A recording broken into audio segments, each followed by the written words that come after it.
नमस्कार। स्वागत है आप सबका। जय हिंद, जय भारत। आज हम लोग देखने वाले हैं झारखंड जीएस, जो कि पेपर नंबर 2 है, और इसमें देखेंगे झारखंड की विभिन्न शासन व्यवस्थाएं, जिसमें आज हम लोग देखेंगे मुंडा प्रशासन व्यवस्था। तो मुंडा प्रशासन व्यवस्था शुरू करने से पहले हम लोग देखेंगे कि उसका परिचय, फिर उसके समाज और संस्कृति के बारे में थोड़ा सा जानेंगे। उसके बाद ही हम लोग मुंडा प्रशासन व्यवस्था के बारे में पढ़ेंगे। तो आइए शुरुआत करते हैं। मुंडा प्रशासन व्यवस्था, इसको हम लोग पढ़ा पंचायत शासन व्यवस्था भी कहते हैं। तो इसके परिचय में हम लोग जानेंगे कि ये आखिर आए कहाँ से। ये झारखंड के ही वासी थे या फिर कहीं और से आए हुए थे। इनकी तो कहा जाता है कि मुंडा जो है कोलोरियन समूह की एक सशक्त और शक्तिशाली जनजाति है, और प्रजातीय दृष्टि से इसको प्रोटो ऑस्ट्रेलिया समूह में रखा जाता है। और इनके निवास स्थान पर दो मत है हिस्टोरियन का, जो कि इतिहासकारों का, जो इसमें पहला मत है ये कहता है कि ये लोग तिब्बत के वासी थे, जो भारत में आए और उसके बाद फिर यहाँ झारखंड में आकर बस गए। दूसरा मत ये कहता है कि ये भारत के दक्षिण पश्चिम भाग में रहते थे। वो बाद में मध्य प्रदेश में आए, वहाँ रहें और फिर उसके बाद झारखंड में प्रवेश कर गए। लेकिन एक अन्य मत के अनुसार ये जो है भारत के दक्षिण पूर्वी भाग से झारखंड में प्रवेश किए, और यहाँ उनसे पहले रह रहे हैं असुर जनजाति को इन्होंने युद्ध में पराजित किया, और फिर उनके निवास स्थान जो कि झारखंड है, उन लोग को हराकर, किसे न असुर जनजाति को हराकर यहाँ पर उनके राज्य में अपना आधिपत्य स्थापित किया और झारखंड में रहने लगे। मुंडा की भाषा को मुंडारी कहते हैं, और उनकी भाषा मुंडारी को वह होडोजगर भी बोलते हैं। और ये भाषा ऑस्ट्रो एशियाटिक भाषा परिवार के अंतर्गत आती है। और ये झारखंड में किन किन स्थानों पर मिलते हैं? झारखंड में ये मुख्य रूप से है ना, जिनमें मुख्य रूप से मिलते हैं वो जिले हैं रांची, खूंटी, हजारीबाग, गुमला, सिमडेगा, गिरिडीह, सिंहभूम तथा संथाल परगना। इनमें मुख्य रूप से मुंडा जनजाति पाया जाता है। अब इनकी संस्कृति और समाज के बारे में हम लोग जानेंगे। तो इनकी संस्कृति में अगर धार्मिकता को देखा जाए तो इनके 3 विशेष स्थल होते हैं, जिनमें एक सरना है, अखड़ा है तथा शासन। सरना ग्राम देवता का निवास होता है, निवास स्थान को बोला जाता है, और अखड़ा जहाँ पे पंचायत की बैठक होती है और युवक युवतियों का नाच होता है। किसी समारोह पे, त्यौहार पे युवक युवतियाँ वहाँ नाचते हैं, खुशियाँ मनाते हैं। और शासन समाधि स्थल को कहा जाता है। शासन जो है समाधि स्थल को कहा जाता है, यानी कि जहाँ पे लोगों को मृत शरीरों को दफनाया जाता है। मुंडा समाज में गोत्र को बहुत ही पवित्र माना जाता है, और मुंडा समाज में गोत्रों की संख्या जो है 340 है। ये अपने गोत्रों का नाम पशु पक्षी तथा पेड़ पौधों के नाम पे रखते हैं।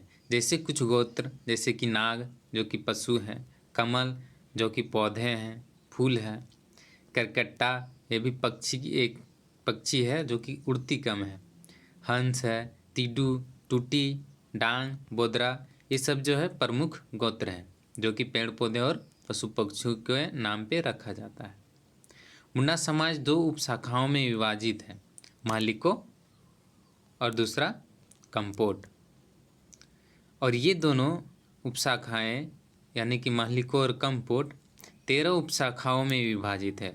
और ये 13 उपशाखाओं में मुंडा हैं नागवंशी मुंडा, भुइहर मुंडा, खंगार मुंडा, कोरेंगा मुंडा, मानकी मुंडा, कोल मुंडा, रबडिया मुंडा, उराम मुंडा, साध मुंडा, सावा मुंडा और माझी मुंडा, ये सब प्रमुख हैं। ठीक है, तो ये थे उनके संस्कृति और समाज के बारे में अब हम लोग जानेंगे कुछ महत्वपूर्ण शब्द, जैसे कि शासनदिरी। शासनदिरी जो अभी हम बताए थे कि शासन क्या होता है, जहाँ पे मुर्दों को दफनाया जाता है। तो मुर्दों को दफनाने के लिए वहाँ पे चारों तरफ जो है वो लोग पत्थर के सील रखते हैं, और वो जो पत्थर के सील रखे जाते हैं समाधि स्थल में, उन्हीं पत्थरों को शासनदिरी कहा जाता है। तो शासनदिरी क्या है? पत्थर के सील जो कि समाधि स्थल पे उपयोग किए जाते हैं। गितियोड़ा, इसका मतलब होता है युवा गृह, यानी कि प्रत्येक गांव में मुंडा समाज में एक युवा गृह होता है, जहाँ पे युवा पुरुष हो या फिर महिला हो, पुरुष या फिर युवक या युवती हो, वो उन लोगों का प्रोग्राम या फिर जो कुछ भी होता है उस युवा गृह में हो किया जाता है, तो उसको गितियोड़ा बोला जाता है। तो युवा गृह गितियोड़ा। खुटकट्टी, ये सब महत्वपूर्ण शब्द हैं। खुटकट्टी यानी कि मुंडा द्वारा बनाया गया खेत। खुटकट्टी का मतलब होता है जो मुंडा लोग खेत बनाते हैं उसको खुटकट्टी कहा जाता है। और मुंडा जो गांव बसाते हैं उसको खुटकट्टी गांव बोला जाता है। और खुटकट्टीदार यानी जो खेत बनाने वाले को खुटकट्टीदार बोला जाता है, और जो खेत बनाया उस खेत को खुटकट्टी, और जिसने खेत बनाया उसको खुटकट्टीदार। और मुंडाओं द्वारा बसाए गए गाँव को खुटकट्टी गांव। और खूंट का तात्पर्य एक परिवार से होता है। और मुंडा समाज में प्रत्येक खूंट अपने जमीन और जंगल का स्वामी होता है, यानी कि वो उसका मालिक खुद होता है। अब जानेंगे मुंडा के शासन व्यवस्था। मुंडा शासन व्यवस्था में प्रत्येक गांव में एक ग्राम पंचायत होता है, और उस ग्राम पंचायत का प्रमुख मुंडा कहलाता है। मुंडा समाज में पट्टी होती है, और पट्टी का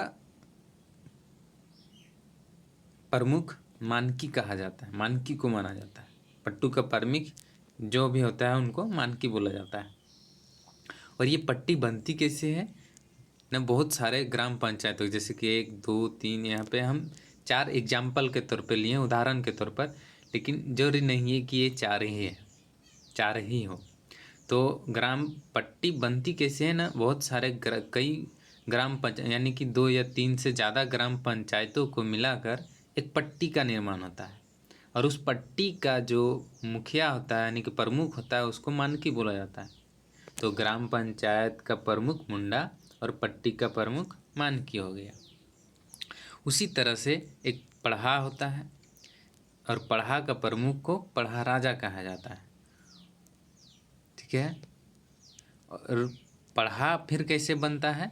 पढ़ा बनता है बहुत सारे पट्टी को मिलाकर। जिस तरह से ग्राम पंचायत, यहाँ देखिए ग्राम पंचायतों, कई ग्राम पंचायतों को मिलाकर एक पट्टी का निर्माण होता है, उसी तरह से कई पट्टियों को मिलाकर के एक पढ़ा का निर्माण होता है। और इस पढ़ा का जो मुखिया होता है, प्रमुख होता है, उस पढ़ा के प्रमुख को पढ़ा राजा कहा जाता है। पढ़ा राजा चूँकि बहुत उच्चा पद है, सबसे प्रमुख पद है, इसलिए इसके पास 5 कार्यपालक होते हैं।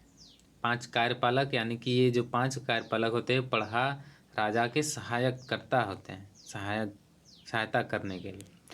और उनमें कुछ पद हैं, इन पदों का नाम है दीवान, ठाकुर, पांडे, कर्ता तथा लाल।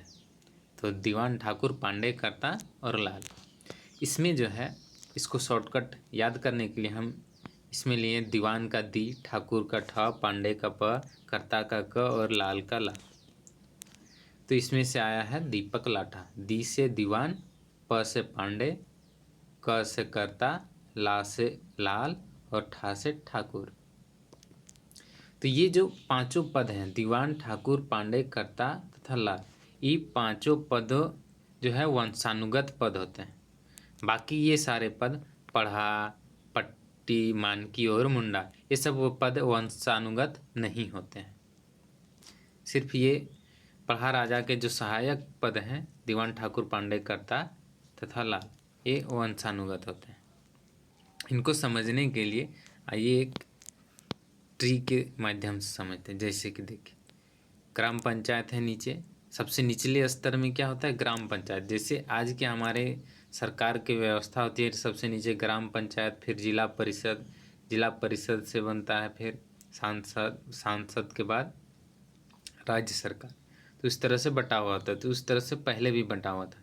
ग्राम पंचायत सबसे निचले स्तर में और उसका प्रमुख मुंडा, और कई ग्राम पंचायतों की मिला करके बना पट्टी, देख सकते। और पट्टी का मालिक यानी कि पट्टी का जो प्रमुख है वो मानकी हो गया, और कई पट्टियों को मिला करके बना पढ़ा, और पढ़ा का प्रमुख हो गया पढ़ा राजा।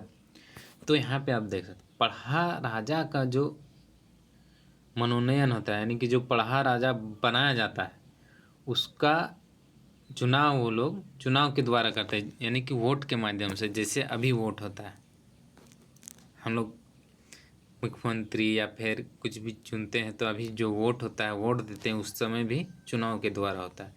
और इसलिए मुंडा प्रशासन व्यवस्था जो है भारत की प्रथम गणतांत्रिक व्यवस्था का एक उदाहरण है। तो भारत की प्रथम गणतांत्रिक व्यवस्था का उदाहरण कौन सी शासन व्यवस्था है, झारखंड की मुंडा प्रशासन व्यवस्था।